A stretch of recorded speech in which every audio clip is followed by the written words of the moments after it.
हुआ है GCD। जो GCD का मतलब होता है हमारे पास में वो होता है HCF। ध्यान रखना, कई बार क्या होता है पेपर जो एग्जामिनर जो होता है वो भाषा को चेंज करके अपन से सवाल इस तरीके से पूछता है कि हमें वो भाषा समझ में नहीं आए, हम सवाल को गलत कर दें।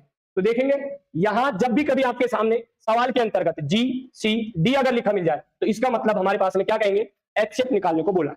तो आप यहां देखेंगे 1.08, 0.36 और 0.9 का हमें क्या निकालना है, HCF। तो दशमलव जहां ज्यादा होगा वो संख्या पकड़नी है।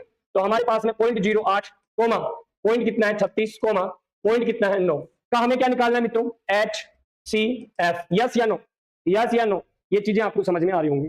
अब आप यहां देखेंगे हमारे पास 100 से गुणा करेंगे मित्र 108 होगा, 100 से गुणा करेंगे 36 होगा, 100 से गुणा करोगे 90 होगा।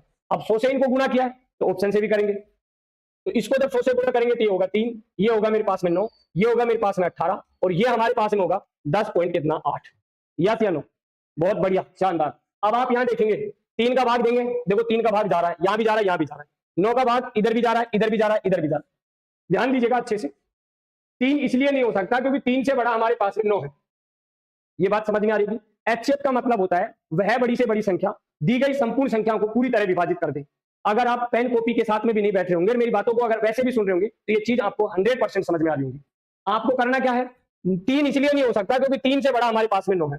अगर हमारे पास 18 का भाग चला जाएगा तो ऐसी कंडीशन में ना तो फिर 3 होगा और ना 9 होगा, तो ऐसी कंडीशन में फिर 18 होगा। तो चेक करके देखते हैं, 18 का भाग यहां जा रहा है 108 में, 18 का भाग 36 में जा रहा है, बिल्कुल राइट। 90 में भी हमारे पास में 18 का भाग जा रहा है। तो उम्मीद करते हैं, देखो 10.8 तो हो ही नहीं सकता क्योंकि यहां इसके अंतर्गत भाग नहीं जाएगा, तो यहां आंसर हमारे पास में बनेगा C। यस या नो, लाइक का बटन साथ में दबाना है अगर ये चीजें हमारी पढ़ाई हुई आपको ये समझ में आ रही है। अब आप देखेंगे नेक्स्ट कंडीशन पे, ये रहा हमारे पास में अगला सवाल।